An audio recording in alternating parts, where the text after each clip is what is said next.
Caríssimos irmãos e irmãs, nós estamos terminando o ano litúrgico. Semana que vem é Solenidade de Cristo Rei e aí termina o ano litúrgico. Por conta disso, a liturgia vai falando sobre as coisas do fim, aquilo que é chamado de escatologia. Mas hoje o padre não vai abordar esse tema do Evangelho e da liturgia. Por quê? Porque no Advento, no começo do Advento, retoma esse tema. O padre daí vai explicar o porquê que no Advento é colocado esse tema das coisas do fim. Hoje, por ocasião do Dia do Pobre, o padre vai falar sobre isso, a partir do documento do Papa Leão, que escreveu faz começo do mês de outubro, no começo do mês de outubro, um documento, uma exortação dizendo o lugar devido ao pobre, do pobre na nossa fé. Por conta de ideologias e de politicagem, muita gente tem se esquecido que o cuidado do pobre é um dever bíblico e do Evangelho. É isso que a gente vai ver a partir do texto do Papa Leão XIV. O documento se chama Eu Te Amei. Essa passagem é tirada do livro do Apocalipse. Ali vai falando das comunidades e chega numa comunidade que é desprezada. E por conta de ser desprezada, Deus faz a promessa ali dizendo que Ele ama aquela comunidade. Por que isso está relacionado aos pobres? Porque no hebraico, a palavra pobre, antes de ser fome, significa aqueles que foram deixados de lado, aqueles que ninguém liga, aqueles que foram rejeitados. O Papa vai dizer que na Bíblia toda, são esses os preferidos de Deus. São esses aqueles que Deus tem mais cuidado e espera que nós cuidemos deles, como uma ação do próprio Deus. Você se lembra do texto quando fala a pedra que os construtores rejeitaram, tornou-se a pedra angular. No tempo de Jesus, quando se ia fazer um batente para um palácio, um templo, ia se erguendo os lados assim do batente, da porta, juntos, e iam colocando mais ou menos as pedras iguais, de cada lado, ia crescendo junto, para que não desse diferença. Então as pedras têm que ser escolhidas. Elas iam até uma altura, quando chegava no arco tinha um molde, e aí novamente as pedras escolhidas. Então, nesse caminho de ir crescendo, muita pedra era jogada de lado. O pedreiro chegava e falava: essa aqui não dá, deixa de lado. Essa aqui não dá, deixa de lado. Até que chegava no top do arco. Aí precisava pegar uma pedra diferente, uma pedra que se encaixasse ali e que depois fosse sustentar todo o arco e todo o peso da parede. Essa pedra era chamada de pedra angular. Essa pedra, ela tinha sido rejeitada no início, porque as pedras têm que ir mais ou menos do mesmo tamanho, juntas. Era uma pedra ímpar, era uma pedra única. Quando a gente olha para a pessoa de Jesus, a gente se lembra dessa pedra e da profecia. Mas o Papa fala que essa pedra rejeitada também é os pobres na construção da nossa salvação. Você vai construindo a sua salvação a partir dos sacramentos, da Escritura, da oração, do perdão, e assim vai indo. Mas tem que estar sustentada sobre a caridade, sobre o olhar daqueles que foram rejeitados, se preocupar com aqueles que foram rejeitados. De forma então que Deus no Antigo Testamento, ele sempre aparece como amigo e defensor dos pobres. Para isso ele envia os profetas. Os profetas são profundamente místicos, eles olham para as coisas do alto, olham para as coisas de Deus, mas também são profundamente concretos, eles olham para a vida concreta e percebem, por exemplo, que o não cumprimento da lei, o não cumprimento dos mandamentos, traz desastre social. Como o padre já falou, quando teve a queda para a Babilônia, quando os reis, por exemplo, os próprios reis de Israel, eles viviam com riqueza e o povo amíngua, passando fome, e Deus então envia pessoas que vão defender os pobres, defender a lei e os pobres, os profetas. Quando você vai lembrar quando o padre explicou sobre o Dia de Todos os Santos, você vai lembrar que existe um amor de Deus dentro da Trindade, um tipo de amor que é a relação Pai, Filho e Espírito Santo. O nome desse amor se chama ágape, e quando foi traduzido para o latim, ágape é grego, quando foi traduzido para o latim, se traduziu por caritas, e quando foi traduzido para o português, foi traduzido como caridade. O que de fato então é a caridade? O exercício da caridade é quando eu trago o amor de Deus aqui de cima, no concreto das pessoas. Por causa de Deus, por causa que eu exerço o meu profetismo, por causa que eu encontrei misericórdia de Deus, por causa que Deus me amou, por causa que eu amo a Deus, eu trago esse amor espiritual lá do céu, aqui no concreto da vida. Nem toda comida pobre que a gente dá é de fato caridade. Para você entender, se uma pessoa, por exemplo, ela dá cesta básica, mas para ganhar voto, se uma pessoa entrega a cesta básica, mas para aparecer no Instagram, para aparecer na televisão, ele pode ter nome de caridade, mas não é. O princípio da caridade, então, tem que ser Deus. A manifestação do amor de Deus lá de cima, aqui no concreto da vida. De alguma forma, toda vez que nós trazemos esse amor de Deus aqui no concreto, no fundo, é Deus quem está cuidando do pobre, pelas nossas mãos. Quando você vai lá e se preocupa com alguém que está no meio da chuva, e tira ele da chuva, e dá comida para aquela pessoa, pensando em Deus, ou motivado pelo amor de Deus ou pelo Evangelho, no fundo, quem está fazendo aquilo é Deus. Você está participando da caritas, da caridade de Deus. E o fato de você participar da caridade de Deus aumenta em você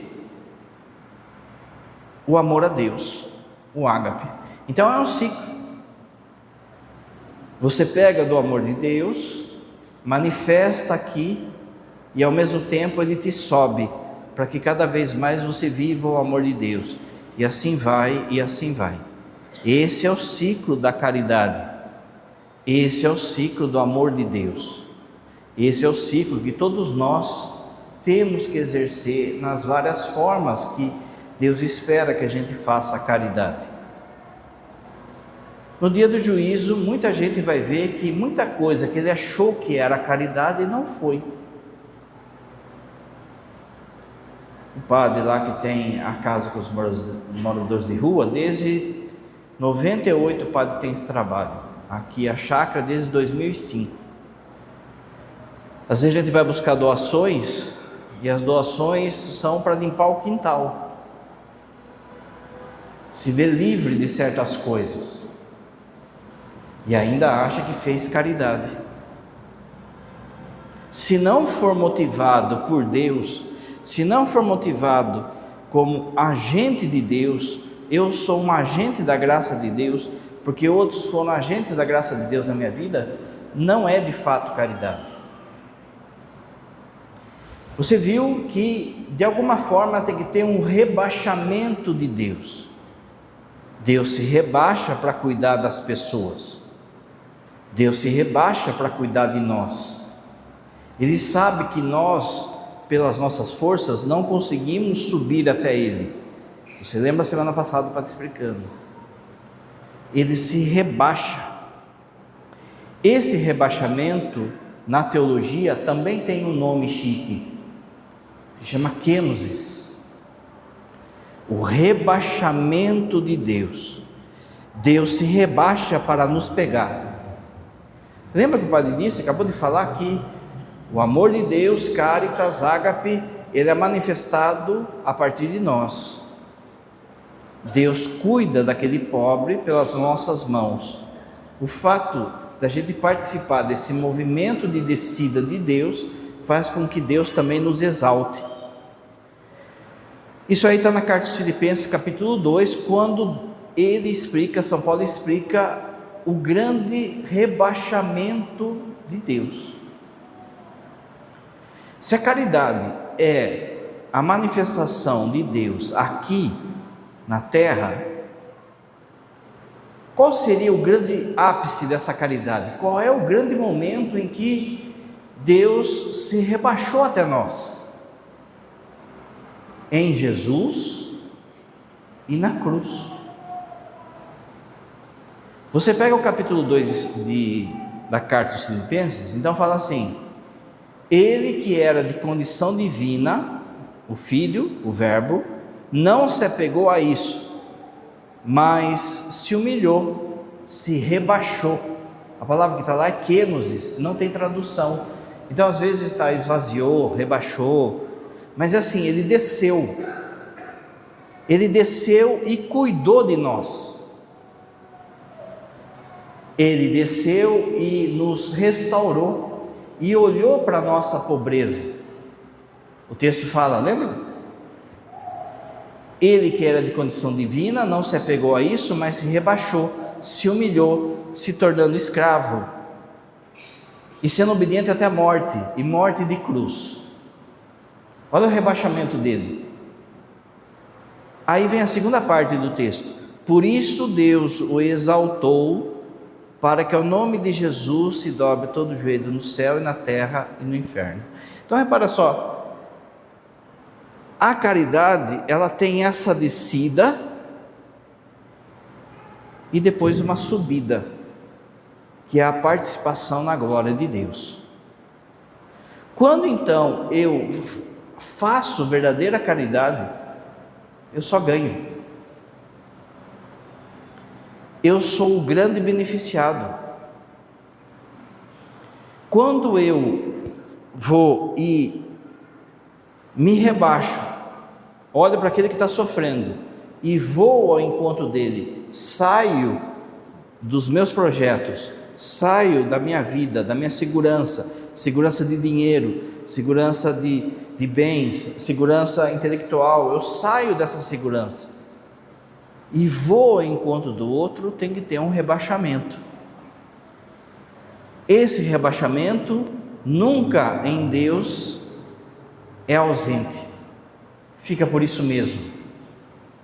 Deus nos exalta, de forma que fazer a caridade só faz bem, fazer a caridade faz bem antes de tudo para nós mesmos. A gente participa da bondade de Deus. Uma das coisas que a gente precisa ter, então, Santo Agostinho vai falar, diante disso, é prontidão, para não deixar a oportunidade da caridade de manifestar o amor de Deus passar. Se eu estou vendo lá uma pessoa em situação difícil e fico assim, vou ajudar, não vou ajudar, vou ajudar, não vou ajudar. Enquanto você fica assim, alguém já ajudou, alguém já participou da glória de Deus. Santo Agostinho vai dizer então que ele tinha medo da graça passar diante dele e ele não perceber. Prontidão, você tem que ligar o Wi-Fi e ficar pensando, aonde Deus quer que eu manifeste o amor dele, a caridade dele, aonde Deus espera que eu me rebaixe hoje, para que Ele toque nessas pessoas. Ele tocando por mim nessas pessoas, Ele também tocará nas minhas coisas e na minha miséria. Os padres da igreja, quando leram, por exemplo, a passagem do bom samaritano, sempre viram que somos nós que estávamos na estrada dados como mortos, e Jesus é que para e se rebaixa e cuida de nós e nos coloca num alojamento, num hotel que é a igreja, para sermos curados, e um dia Ele virá para nos buscar de novo. Toda vez que eu, motivado pelas coisas do alto, pelas coisas de Deus, eu me rebaixo, eu estou de fato fazendo caridade. O Papa então explica assim: Jesus, a gente viu o Antigo Testamento como que era, agora a pessoa de Jesus, o que o Papa fala? Jesus realiza de modo perfeito a predileção de Deus pelos pobres, anunciada no Antigo Testamento. Como que ele se rebaixa? Aquilo que está no hino de Filipenses: a encarnação, assume a condição de servo, se humilha, morre na cruz. Tudo isso é um rebaixamento. Além de tudo isso, há uma pobreza material. Jesus faz questão de vir materialmente pobre, para que esse rebaixamento seja ainda maior. O jeito que ele nasce, as condições que ele vive, a profissão que ele exerce. A profissão de carpinteiro, a gente fala carpinteiro, mas no fundo Jesus era um faz tudo, era o que pintasse, não dava para escolher muito. Não é como agora que tem gaveta, né? Cada um faz uma profissão bem definida. Todo dia os pobres de Javé tinham que encontrar um jeito de ganhar uma moeda. Com uma moeda ele fazia a sua família se alimentar. Não tinha carteira de serviço, não tinha trabalho, salário mensal. Entre eles tem que acordar e se virar. Era então algo que fazia, ao mesmo tempo que fazia com que houvesse uma situação de pobreza, mas de consciência de providência. O que isso significa?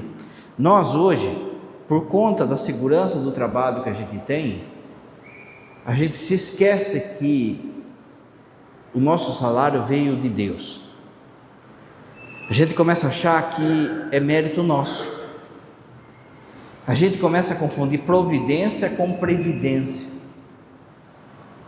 Não, chega no final do mês, eu trabalhei, então eu mereço o meu salário. E aí eu pego meu salário e nem agradeço a Deus e nem lembro de ajudar os pobres, nem lembro de investir nas coisas boas, porque é mérito meu. Eu trabalhei, eu tenho carteira, eu tenho profissão, No tempo de Jesus não era assim. Eles sabiam que a cada dia uma moeda que conquistasse tinha vindo da mão providente de Deus. Então, quando eles ganhavam essa moeda, compravam o alimento daquele dia, quando ia comer, o que eles faziam? Rezavam. Se você não está rezando para se alimentar, é isso que está na sua cabeça. Que o salário, que a comida veio das suas mãos e não da providência de Deus.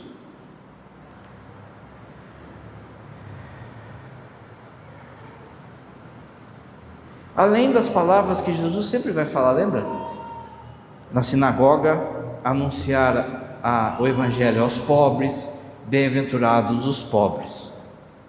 Antigo Testamento, a pessoa de Jesus, e agora começa a entrar o discernimento da igreja diante de tudo isso. A primeira coisa que o Papa vai nos alertar, por conta do que fizeram com o trabalho caritativo da igreja, ou obras sociais, como queira, é que é um exercício do evangelho. Não é opção, não é eu posso ou não posso cuidar dos pobres, é uma exigência do evangelho. A toda hora Jesus está mostrando isso. E ninguém aqui, ninguém na rua, ninguém doente é tão pobre que não possa ajudar alguém. Uma vez, para você entender o que o padre está falando, um padre me ligou e falou assim: você precisa dar um jeito aqui nos seus pobres, porque eles ficam aqui em volta da igreja, ficam fazendo bagunça, ficam fazendo arte, não sei o que, blá. Eu sei que eles não são santos, mas por que meus pobres? Ele é padre, é dele também. Se ele vive o evangelho, é dele também. Se você vive o evangelho, é seu também. Ninguém pode chegar aqui simplesmente e viver uma vida de sétima morada sem viver a caridade. O Papa vai citando um monte de santo da patrística, ou seja, de santo do começo da igreja, que exortavam e corrigiam o povo diante disso. Entre eles, o maior, que sempre colocou o dedo na ferida disso, foi São João Crisóstomo. E eu tenho para mim algo dele, que eu levo para a vida, que ele diz assim: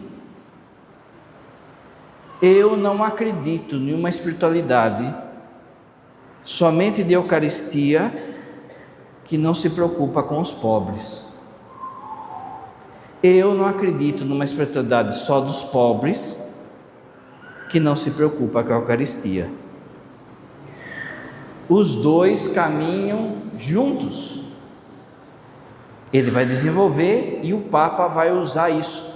Tanto que se há um rebaixamento de Jesus, como o padre disse, no cuidado dos pobres, há um rebaixamento de Jesus também na Eucaristia. Ele se faz pobre na Eucaristia, gente. Quando você olha para a hóstia, você não vê a divindade dele. Na hora que você for comungar hoje, se você bobear, o ventilador pode derrubar Jesus no chão. Ele se sujeita a isso, ele se rebaixa a isso. Da mesma forma, existem pessoas que acham, que começam a colocar o cuidado do pobre como se fosse algo partidário, algo da teologia da libertação, algo que rouba o evangelho, algo que... exageros dos dois lados. Só que se você olha para o texto bíblico, é toda hora Jesus falando do cuidado que todos nós temos que ter com o pobre. Então o Papa vai dizer que esse cuidado do pobre, ele tem que estar além da ideologia. Não foi Marx que inventou a caridade, gente. Não foi a teologia da libertação, não foi... está na Bíblia. Está no começo da igreja. Por que é que foram escolhidos homens para a função de diáconos?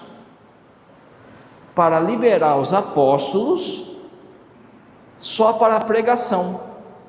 Os apóstolos pregavam e cuidavam dos pobres, não estavam dando conta. Então foi colocado o quê? Os diáconos para cuidar dos pobres. Quando a gente ordena padre, a gente não perde a nossa diaconia. Como você sabe, para ser padre tem que antes ser diácono. Quando me torno padre, eu não perco a minha diaconia. Então o serviço aos pobres continua. Eu só acumulei uma função, que é agora o sacerdócio. O bispo da mesma forma. Tanto que conforme a cerimônia, o bispo, ele pode usar a roupa de diácono por baixo da roupa de padre, da roupa de bispo, para que ele se lembre que não é príncipe, é rebaixamento, é cargo, é missão. Cristãos, hoje em dia, querem diluir o entendimento e o cuidado dos pobres. A gente está num tempo em que tudo virou briga de esquerda e de direita, que no fundo só favorece ao diabo, a maçonaria, e só serve para dividir a igreja.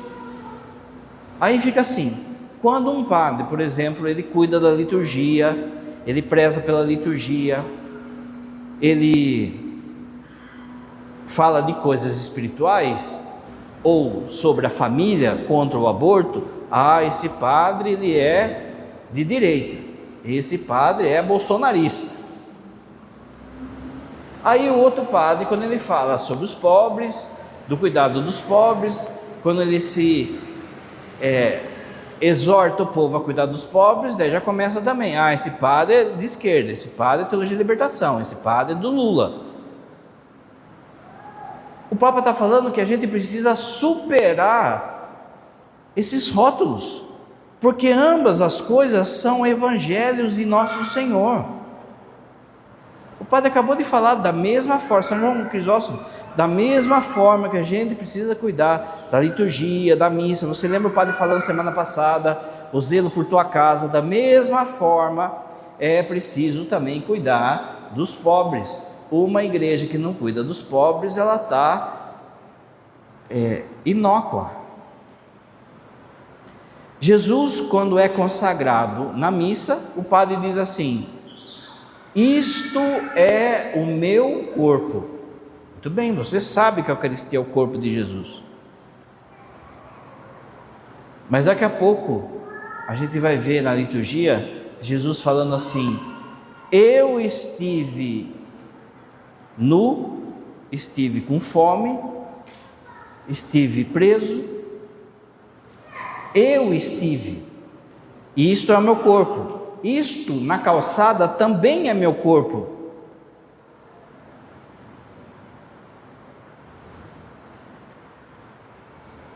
Porém, como o padre disse, cristãos hoje podem ser influenciados por ideologias mundanas, gerando julgamentos injustos sobre os pobres. Não quer trabalhar, não sei o que. Meus irmãos, tem gente que não quer trabalhar em todo lugar. Você viu a segunda leitura. Tem pessoas que estão muito ocupadas em não fazer nada. No tempo de São Paulo,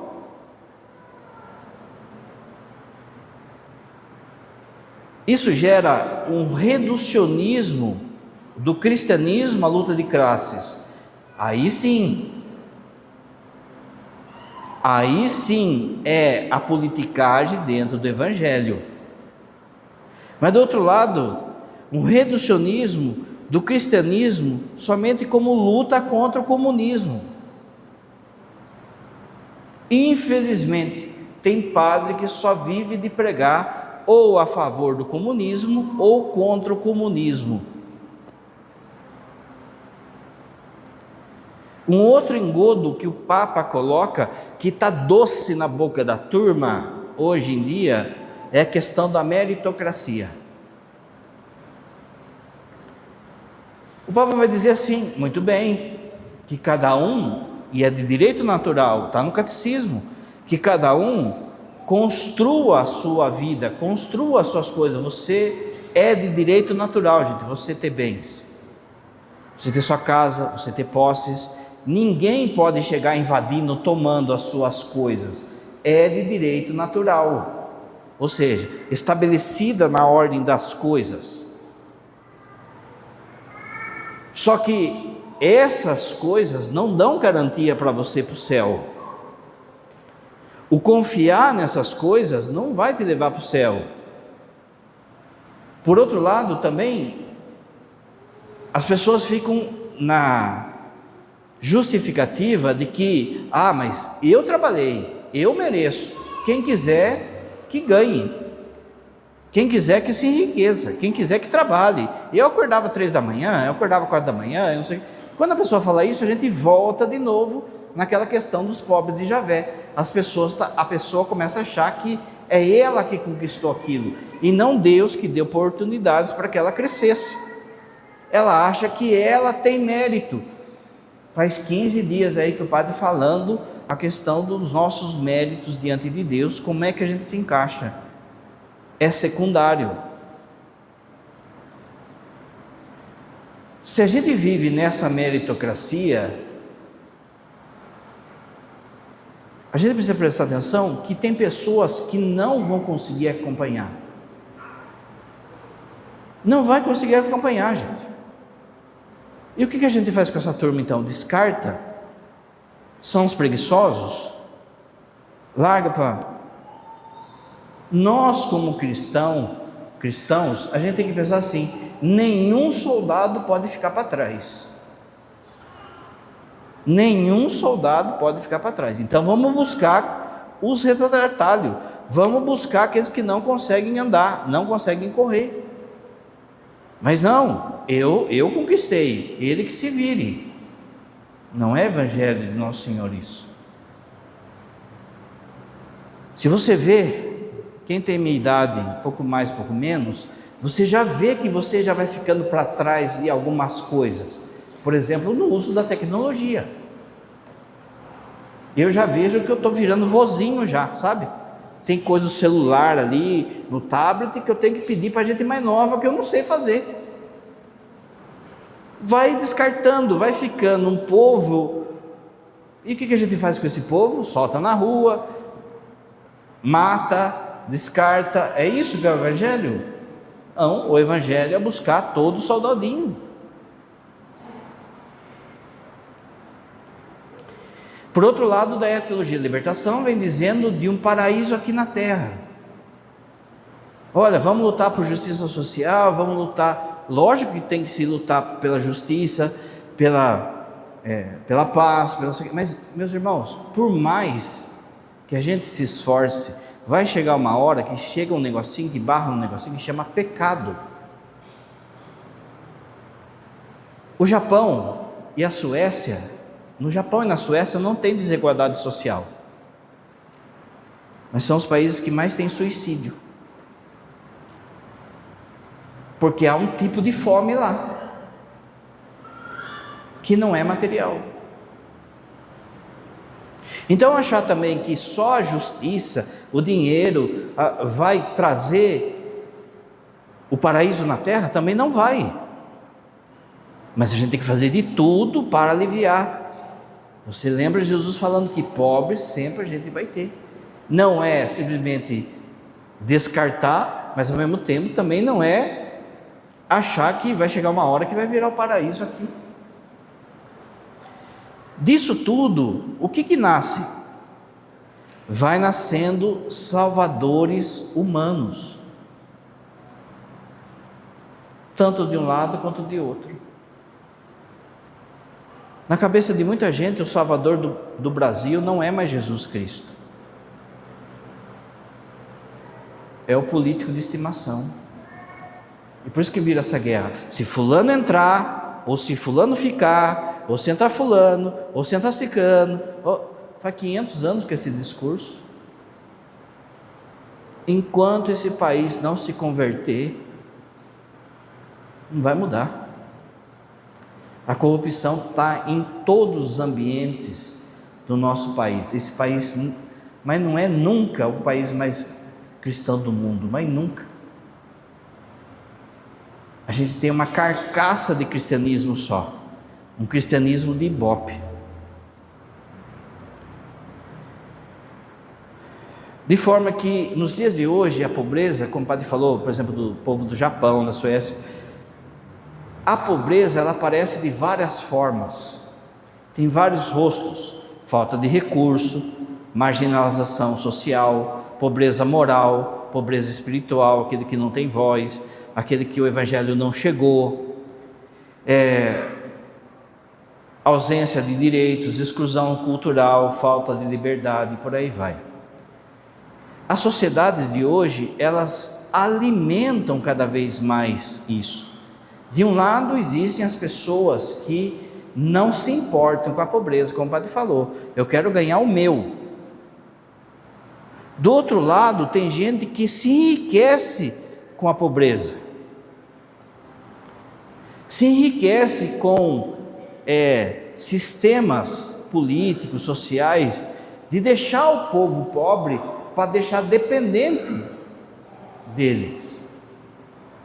Olha que situação. De um lado tem quem não está nem aí, cada um que compra a sua marmita, cada um que se vire, eu que mereço, eu que ganhei, eu não sei o quê. E do outro lado tem as pessoas que se enriquecem com os pobres. É diabólico. De um lado ou de outro, acaba sendo a mesma moeda diabólica. As sociedades vão se alimentando dessa ilusão e incentivando buscas de riquezas ineficientes. Então, por exemplo, em vez da gente buscar da escola, vamos dar um iPhone. Vamos facilitar o iPhone. Em vez da gente dar, cultura, de dar entendimento das coisas, dar saneamento básico, compra aí um cantor famoso aí de pagode, não sei o que, e põe lá para pão e circo, é o famoso pão e circo. Independente do lado político que esteja no poder.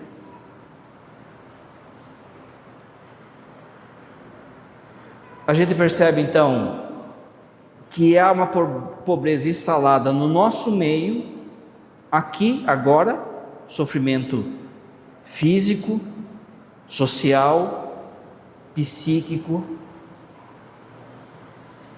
Olha a multidão de pessoas sofrendo depressão, ansiedade, desejo de suicídio. No fundo, é um tipo de pobreza. Há uma carência ali. Essa semana o padre falava. Semana passada o padre falava, lembra do zelo da tua casa? E uma das coisas que é o zelo da tua casa é também o cuidado com os padres. A gente vê cada vez mais um número de padres se matando. Olha que tristeza isso. Há uma pobreza no coração do padre, e pior, que não é identificado pela comunidade, porque ninguém se importou.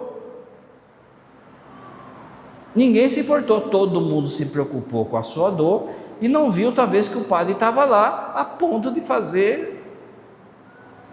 Era tão bonzinho, era tão piedoso, era tão de a boca para nada. Aí foram lá e encontraram lá, pendurado numa corda. Dá uma olhada no número de padres se suicidando. O que eu quero dizer é que no nosso meio há uma pobreza que a gente não consegue identificar, porque a gente fica olhando para o nosso umbigo. E essa pobreza pode ser material, física, psíquica.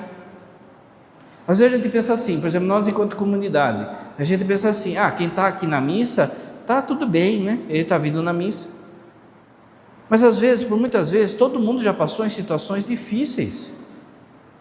Então, por exemplo, você tem casa, você tem carro, mas calhou de estar todo mundo desempregado, ou calhou de um estar doente e não está tendo verba, e você olha, está aqui na missa, e ninguém percebe que está precisando de ajuda. O irmão que senta todo domingo conosco.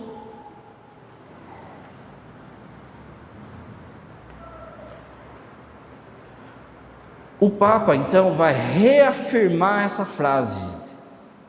A igreja tem uma opção preferencial pelos pobres. Essa frase não é da teologia da libertação. Essa frase é da igreja.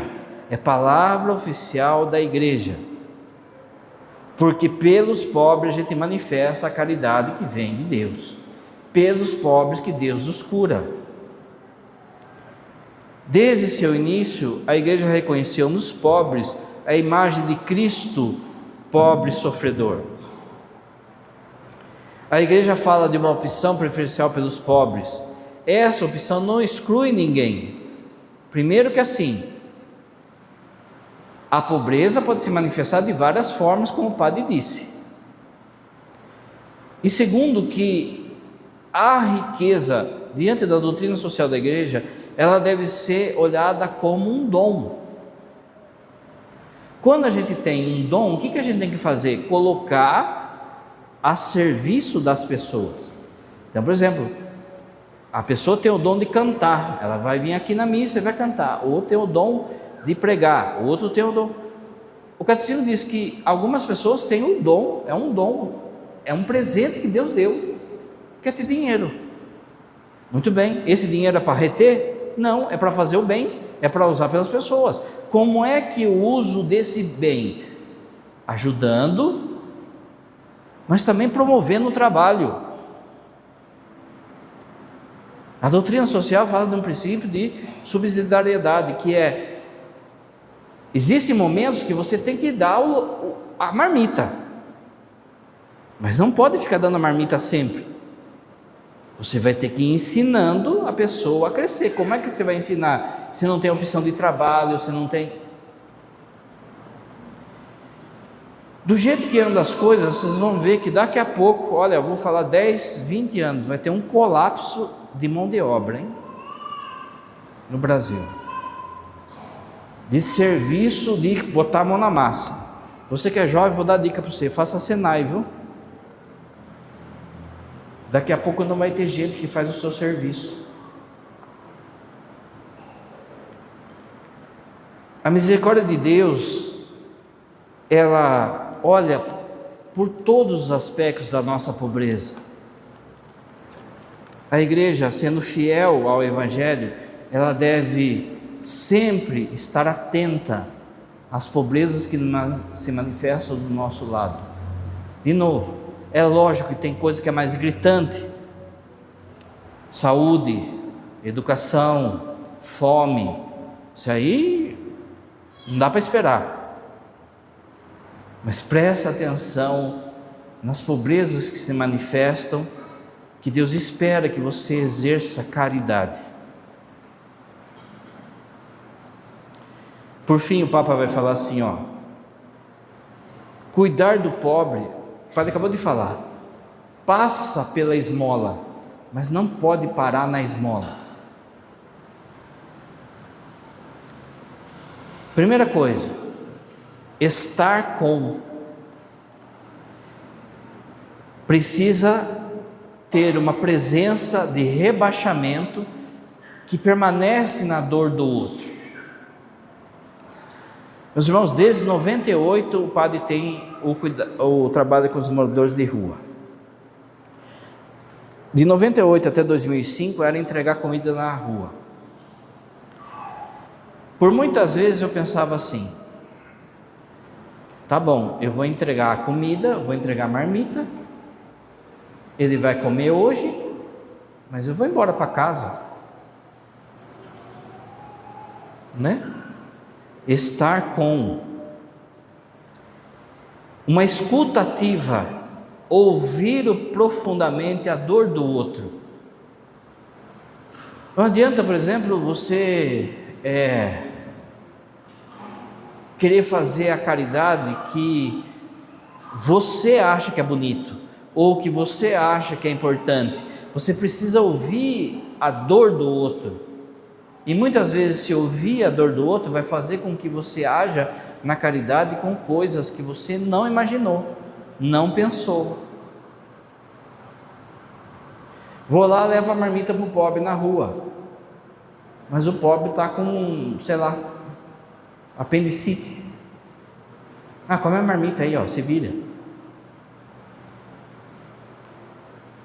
Solidariedade efetiva, partilhar concretamente o fardo até que se torne comunhão de vida. Saber quem é o pobre. Ele é uma pessoa. O irmão que está do seu lado é uma pessoa. A prostituta que está se vendendo é uma pessoa. É uma coisa que o padre sempre fala. Uma coisa, gente, é a prostituição que a vida acabou levando. Foi abandonada com 2, 3 filhos. Foi violentada quando criança. Justifica? Não, mas a vida acabou levando aquilo. Essas vão ter misericórdia de Deus. Agora, outra coisa, essa prostituição dos dias de hoje, que virou glamour, com mídia, se vendendo, virou glamour. Essas da calçada, esses moradores de rua caídos no chão, essa família que você leva a cesta básica, elas têm nome, elas são pessoas. Por muitas vezes, tanto a igreja, as pastorais sociais, quanto o governo, transformam os pobres em número. Olha, aqui na nossa paróquia, a gente distribui 1.200 cestas básicas por mês. Olha que bonito. Não sabe o nome de um.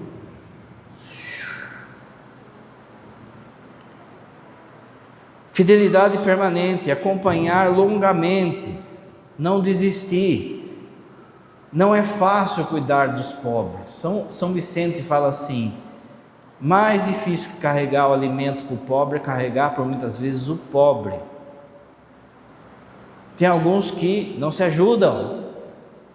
Aqui que o padre aprendeu desse trabalho, mais do que tirar o cara da rua, é tirar a rua de dentro do cara, e aí é duro, aí você tem que ter paciência. Então você vai lá, pega o cara da rua, põe ele na chácara, dá banho, leva no médico, tira documento, passa 3 meses, acerta o fígado, pula o muro e vai embora, ou vai embora, simplesmente vai embora. Daqui 2 meses, um mês e meio, está arrebentado na rua de novo. Vai, padre, posso voltar? Não, você já passou uma vez, não volta mais. Tem que ter paciência, não adianta. Toda vez que acontece isso, eu lembro de tantas vezes que eu fui confessar o mesmo pecado e Deus me perdoou. Deus poderia falar assim: não, você já pulou o muro já uma vez, tá bom, volta mais. Esperança realista, uma esperança sem criar ilusão. Muitas vezes é uma doença grave, uma situação difícil. Não fica criando ilusão de coach na cabeça do pobre. Consolação. Aí, quando há de fato a cruz, a capacidade de chorar, de consolar, de exortar a pessoa. Uma proximidade necessária, mas ao mesmo tempo uma distância, para não virar paternalismo, para não encostar aquilo que o padre falou. Muita gente se promove hoje com o cuidado dos pobres, é eleito, ganha um nome na sociedade, ganha um nome no meio do clero, acaba sendo um negócio que os pobres não cresçam. Quem está vendo aí o negócio do COP, você está vendo que tem uns índios aí que estão falando assim: tá certo, a gente quer que preserve esse ambiente, mas índio também quer evoluir, a gente também precisa de eletricidade, a gente também quer celular, a gente também quer, não é? Acaba virando quase que como se fosse com perdão da palavra, um zoológico. Vocês têm que viver assim, para a gente olhar para vocês e falar: olha como eles vivem, isso aqui. E aí o índio falando assim: viu, mas a gente também quer televisão, a gente também quer assistir a Copa.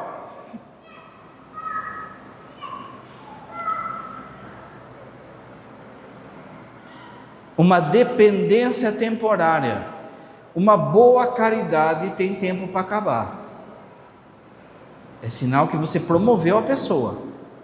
Esse tempo pode ser 3 meses, pode ser uma semana, pode ser 10 anos. Mas tem que ter tempo para acabar. Tem que ser algo que vai promover a pessoa. E não simplesmente ficar lá, encostado, mamando, e não cresce. E cria uma vida espiritual péssima quem vive assim. Presença terapêutica é outra coisa. A gente não sabe fazer tudo, então chama pessoas que saibam, chama profissionais que saibam na sua pastoral, no seu cuidado com os pobres, pessoas que às vezes nem na igreja estão, mas através desse cuidado dos pobres começam a encontrar Jesus. Um psicólogo, um dentista, um pedreiro, alguém que vai fazer algo que de repente vai encontrando o caminho, encontrando a pessoa de Jesus ali. E também uma coisa importante das nossas pastorais é cuidar de quem cuida.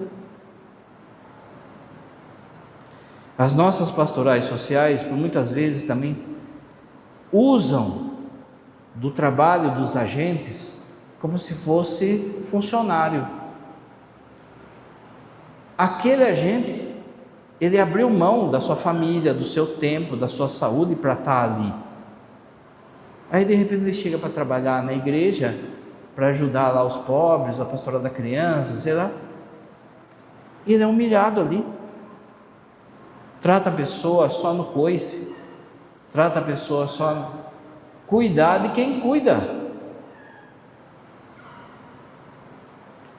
Portanto, quer através do vosso trabalho, vai dizer o Papa, quer através do vosso empenho em mudar estruturas sociais injustas, quer através daqueles gestos de ajuda simples, dando esmola, que seja possível que o pobre sinta serem para eles as palavras de Jesus: eu te amei.